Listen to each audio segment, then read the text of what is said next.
Hey there, and welcome to the Contentment Creator Podcast, the show designed especially for creative entrepreneurs just like you who are committed to a beautiful life that's rooted in courage and contentment, and that's blooming with creativity and prosperity. I'm your host, Broen, a certified life coach, a singer, a mother, and a lover of alliteration, dogs, and deep conversation. This show is designed to become a part of your daily routine to help you, fellow contentment creator, dig deep to clarify your life vision, catalyze your creative flow, and fuel your entrepreneurial fire in just a few inspiring minutes each day. Each Thursday, we talk about consistency, and today's episode is all about consistent parenting.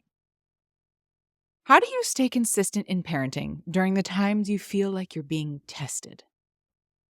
Most parenting experts would agree that consistency is one of the most important gifts we can give our children. It provides them with a sense of safety, trust, and stability in an unpredictable world. But let's be real, staying consistent with anything in life is no easy feat, let alone in the moments we are at our wits' end and are hanging on by a thread. Consistency in parenting involves holding to your word even when you're tired, getting and staying on the same page with your spouse regarding discipline, and digging deep for patience even when you have none left in order to respond to your children with grace. Today, we're diving into how to navigate these challenges so you can parent with intention and resilience. Let's start with the internal challenge, holding to your word. Consistency requires us to mean what we say and follow through on it. In the coaching world, we call that practicing integrity. Your intentions equal your words equal your actions. That sounds simple, but in the moment, convenience or fatigue can overwhelm even the greatest intentions or promises and cause our actions to fall out of alignment. But when we're inconsistent with our word, we unintentionally teach our kids that boundaries are flexible and commitments depend on our mood. And then, when we try to enforce a boundary later, they push harder because they've learned it's negotiable. I know I'm fairly new to the parenting game, as my daughter is only 2 at the time of recording this. But I'm sure you all remember the toddler days and can heave a collective sigh with me. Funnily enough, from what fellow parents tell me, while of course the circumstances change and the relationship dynamics become more complex as our children grow, at the end of the day, staying consistent looks basically the same no matter what the age. As our children grow into who they are, they test, stretch, and even cross over boundaries and agreements to learn more about themselves, you, and the world around them. In my view, the key to staying consistent is centered around the practices of conscious parenting and being intentional. Even though no one can live perfectly in alignment with their intentions in life, I have found the clearer I am about setting intentions in my life, the more practice I get with staying true to them, or knowing when I've gone off course. And for those who'd like to explore or just want a refresher on conscious parenting, go back to the episode from earlier this week all about conscious parenting that gives you its fundamental principles and practices. But with regards to setting intentions, one simple way to practice is before you set a boundary or make a promise, pause and ask yourself, am I committed and able to follow through on this? Does this align with the values I want to model for my child? Being intentional up front saves you from backtracking later, and it builds trust just like it would in any other relationship. They know you mean what you say. Something that makes consistency in parenthood different than in any other area of life we've covered so far on this podcast is that it isn't just about you. It can have a potent effect on others. Of course, it impacts our children, but it also affects our sense of alignment with our parenting partner. When parents have different approaches to discipline or expectations, it creates confusion for kids and often leads to conflict between partners. One parent might be more lenient to avoid conflict, while the other might adhere more strictly to agreements made. One might prioritize consistency in emotional connection, while the other focuses on consistency in structure and routine. These differences aren't inherently bad. They can actually complement each other, but they need to be reconciled through communication and shared intentions.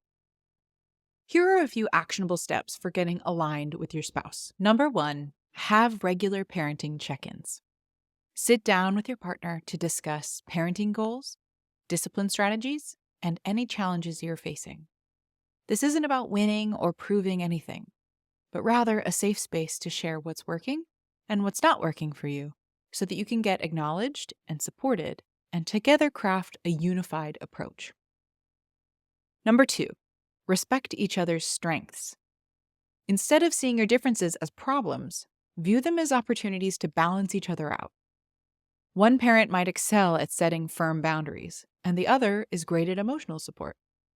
Honor the gift that is having two distinct humans as parents, while still finding ways to overlap in your core values and intentions. Number 3, present a unified front. Even if you don't always agree or go about it the same way, it's important to show unity in front of your kids. Save disagreements for private conversations so your child doesn't learn to exploit any gaps in your approach. Even with the best intentions and a unified parenting strategy, I will say you cannot create consistency without becoming skillful at emotional regulation. And let's be honest, kids have an uncanny ability to push our every button. So when things escalate, our instinct is to react, to express our feelings at the child, to raise our voices, to give in, to deliver consequences that we may later regret. But to practice consistency starts within. Find your breath, your center, and respond intentionally.